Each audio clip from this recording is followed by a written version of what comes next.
ನಮಸ್ಕಾರ. ಕರ್ನಾಟಕ ಪರಿಚಯ ಯೂಟ್ಯೂಬ್ ಚಾನಲ್ಗೆ ಸ್ವಾಗತ. ದಯವಿಟ್ಟು ನಮ್ಮ ಚಾನಲನ್ನು ಸಬ್ಸ್ಕ್ರೈಬ್ ಮಾಡಿ. ಬನ್ನಿ ವಿಡಿಯೋವನ್ನು ಶುರು ಮಾಡೋಣ.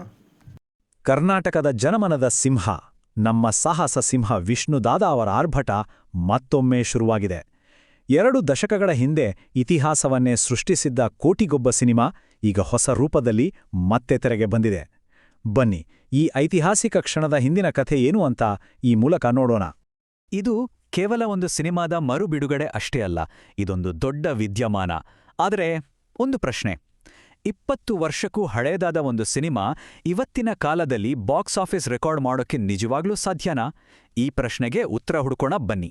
ಸರಿ, ಹಾಗಿದ್ರೆ ಈ ಐತಿಹಾಸಿಕ ಕಮ್ಬ್ಯಾಕ್ನ ಕಥೆಯನ್ನ ಶುರು ಮಾಡೋಣ.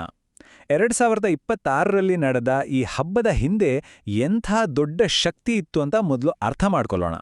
ಇದೇನು ಸಾಮಾನ್ಯವಾದ ರಿಲೀಸ್ ಅಲ್ಲ. ಕರ್ನಾಟಕದಾದ್ಯಂತ ಒಂದೇ ಸಲಕ್ಕೆ 200ಕ್ಕೂ ಹೆಚ್ಚು ಥಿಯೇಟರ್ಗಳಲ್ಲಿ ತೆರೆಕಂಡಿದೆ. ಅಬ್ಬಬ್ಬಾ, ಇದೇ ಒಂದು ದೊಡ್ಡ ದಾಖಲೆ ಅಲ್ವಾ? ಅಭಿಮಾನಿಗಳ ಪ್ರೀತಿ ಎಷ್ಟರ ಮಟ್ಟಿಗಿತ್ತು ಗೊತ್ತಾ? ಬೆಂಗಳೂರಿನಲ್ಲಂತೂ ಬೆಳಗಿನ ಜಾವ 4 ಗಂಟೆಗೆ ಫಸ್ಟ್ ಶೋ ಇಟ್ಟಿದ್ರು. ಆ ಶೋ ಕೂಡ ಹೌಸ್ಫುಲ್, ಕಂಪ್ಲೀಟ್ ಸೋಲ್ಡ್ ಔಟ್. ಇದಕ್ಕಿಂತ ಅಭಿಮಾನದ ಪರಾಕಾಷ್ಠೆ ಬೇಕಾ? ಈ ಸಂಭ್ರಮ ಬರೀ ಥಿಯೇಟರ್ ಒಳಗಿರ್ಲಿಲ್ಲ. ಹೊರಗಡೆ ರಸ್ತೆಗಳಲ್ಲಿ ಫ್ಯಾನ್ಸು 1 ಕಿಲೋಮೀಟರ್ ಉದ್ದದ ಪಟಾಕಿ ಸರಪಳಿ ಹಚ್ಚಿ ಅಕ್ಷರಶಃ ಒಂದು ಹಬ್ಬದ ವಾತಾವರಣವನ್ನೇ ಸೃಷ್ಟಿಸ್ಬಿಟ್ಟಿದ್ರು. ಹಾಗಾದ್ರೆ ಈ ಭರ್ಜರಿ ಸಂಭ್ರಮಾಚರಣೆ, ಈ ಪಟಾಕಿ, ಈ ಹೌಸ್ಫುಲ್ ಶೋ, ಇದರ ಆಳದಲ್ಲಿ ನಿಜವಾಗಿ ಏನಿದೆ? ಇದರ ಹಿಂದಿನ ಅಸಲಿ ಕಥೆ ಏನು? ಬನ್ನಿ ನೋಡೋಣ. ಆದ್ರೆ ನಿಮಿಷ ನಿಲ್ಲಿ. ಇದು ಕೇವಲ ಅಭಿಮಾನಿಗಳು ಮಾಡಿದ ಸಂಭ್ರಮ ಅಷ್ಟೇ ಅಲ್ಲ. ಇದರ ಹಿಂದೆ ಒಂದು ದೊಡ್ಡ, ಬಹಳ ಮುಖ್ಯವಾದ ಕಥೆನೇ ಇದೆ. ಹೌದು, ಇಲ್ಲೇ ನೋಡಿ ಈ ವಿಶ್ಲೇಷಣೆಯ ಪ್ರಮುಖವಾದ ಭಾಗ ಬರೋದು. ಈ ಎಲ್ಲಾ ಹಬ್ಬ ಆಚರಣೆ ಜೊತೆಗೆ ದೊಡ್ಡ ಮಟ್ಟದಲ್ಲಿ ಸಮಾಜ ಸೇವಾ ಕಾರ್ಯಕ್ರಮಗಳನ್ನು ಕೂಡ ಹಮ್ಮಿಕೊಂಡಿದ್ರು. ನೋಡಿ, ರಾಜ್ಯದ ಪ್ರತಿಯೊಂದು ಜಿಲ್ಲೆಯಲ್ಲೂ ಫ್ಯಾನ್ಸ್ ಅಸೋಸಿಯೇಷನ್ಗಳು ದೊಡ್ಡ ಪ್ರಮಾಣದಲ್ಲಿ ಅನ್ನದಾನ, ಬ್ಲಡ್ ಡೊನೇಷನ್ ಕ್ಯಾಂಪ್ ಮತ್ತು ಫ್ರೀಯಾಗಿ ಕಣ್ಣಿನ ತಪಾಸಣೆ ಶಿಬಿರಗಳನ್ನು ಆಯೋಜನೆ ಮಾಡಿದ್ರು. ಇದು ಬರೀ ಸಿನಿಮಾ ಮೇಲಿನ ಪ್ರೀತಿಯಲ್ಲ, ಅದನ್ನು ಮೀರಿದ ಒಂದು ಜವಾಬ್ದಾರಿ. ಇದರ ಸ್ಕೇಲ್ ಎಷ್ಟಿತ್ತು ಗೊತ್ತಾ? ಅಂದಾಜು ಪ್ರಕಾರ ಸುಮಾರು 5 ಲಕ್ಷಕ್ಕೂ ಹೆಚ್ಚು ಜನರಿಗೆ ಉಚಿತವಾಗಿ ಊಟದ ವ್ಯವಸ್ಥೆ ಮಾಡಲಾಗಿತ್ತು. 5 ಲಕ್ಷ ಜನ! ಯೋಚನೆ ಮಾಡಿ, ಇದೇನು ಸಣ್ಣ ವಿಷಯನಾ? ಹಾಗಾದ್ರೆ ಈ ಎಲ್ಲಾ ಸೇವಾ ಕಾರ್ಯಗಳ ಹಿಂದಿನ ಸ್ಫೂರ್ತಿ ಯಾರು? ಅದುವೇ ಸಿಂಹಪ್ರಸಾದ್ ಅನ್ನೋ ತತ್ವ. ಇದು ಬೇರೆ ಯಾರ್ದೂ ಅಲ್ಲ, ಡಾಕ್ಟರ್ ವಿಷ್ಣುವರ್ಧನ್ ಅವರೇ ಸಮಾಜಕ್ಕೆ ಕೊಟ್ಟಿರೋ ಸಂದೇಶ.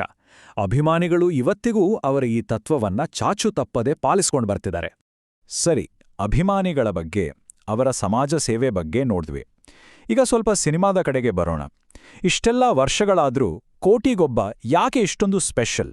ಯಾಕೆ ಜನ ಇಷ್ಟೊಂದು ಪ್ರೀತಿ, ಗೌರವ ಕೊಡ್ತಿದ್ದಾರೆ? ಅದಕ್ಕೆ ಒಂದು ಮುಖ್ಯ ಕಾರಣ ಅಂದ್ರೆ ಚಿತ್ರಕ್ಕೆ ಕೊಟ್ಟಿರೋ ಟೆಕ್ನಿಕಲ್ ಟಚ್. ಹಳೆ ಚಿತ್ರವನ್ನ ಇವತ್ತಿನ ಅತ್ಯಾಧುನಿಕ 4K ರೆಸಲ್ಯೂಷನ್ ಮತ್ತು ಡಾಲ್ಬಿ ಅಟ್ಮಾಸ್ ಸೌಂಡ್ ಸಿಸ್ಟಮ್ನೊಂದಿಗೆ ಅಪ್ಗ್ರೇಡ್ ಮಾಡಿದ್ದಾರೆ. ಇದು ಹೊಸ ಪೀಳಿಗೆಯ ವೀಕ್ಷಕರಿಗೆ ಒಂದು ಅದ್ಭುತವಾದ ಅನುಭವನಂತೂ ಖಂಡಿತ ಕೊಡುತ್ತೆ. ಮತ್ತೆ ಈ ಡೈಲಾಗ್, ನಾನು ಹೇಳಿದ್ರೂ ಮಾಡ್ತೀನಿ, ಹೇಳದೇ ಇದ್ರೂ ಮಾಡ್ತೀನಿ, ಈ ಮಾತುಗಳು ಇವತ್ತಿಗೂ ಥಿಯೇಟರ್ಗಳಲ್ಲಿ ಶಿಳ್ಳೆ ಚಪ್ಪಾಳೆಗಳ ಸುರಿಮಳೆನೇ ಹರಿಸ್ತೇವೆ. ಇದು ಬರೀ ಡೈಲಾಗ್ ಅಷ್ಟೇ ಅಲ್ಲ, ಅದೊಂದು ಸ್ಫೂರ್ತಿ. ಸಿನಿಮಾದ ನಿಜವಾದ ಆತ್ಮ ಇರೋದೇ ಸತ್ಯ ಅನ್ನೋ ಪಾತ್ರದಲ್ಲಿ. ತನ್ನ ಕುಟುಂಬಕ್ಕೋಸ್ಕರ ಹಿಂಸೆಯ ದಾರಿಯನ್ನ ಬಿಟ್ಟು ಸೌಮ್ಯ ಜೀವನ ನಡೆಸೋ ಅವನ ಪಾತ್ರ ಇದೆಯಲ್ಲ, ಅದು ಯಾವತ್ತಿಗೂ ಎಲ್ಲರಿಗೂ ಕನೆಕ್ಟ್ ಆಗುವಂಥ ಒಂದು ಸ್ಫೂರ್ತಿದಾಯಕ ಕಥೆ. ಇಲ್ಲೊಂದು ಮುಖ್ಯವಾದ ವಿಷಯವನ್ನ ನಾವು ಅರ್ಥ ಮಾಡ್ಕೋಬೇಕು. ನಾವು ಮಾತಾಡ್ತಿರೋದು ಬರೆಯೊಬ್ಬ ನಟ ಅಥವಾ ಒಂದು ಸಿನಿಮಾದ ಬಗ್ಗೆ ಅಲ್ಲ, ಅದಕ್ಕಿಂತಾನೂ ದೊಡ್ಡದಾದ ವಿಷಯದ ಬಗ್ಗೆ.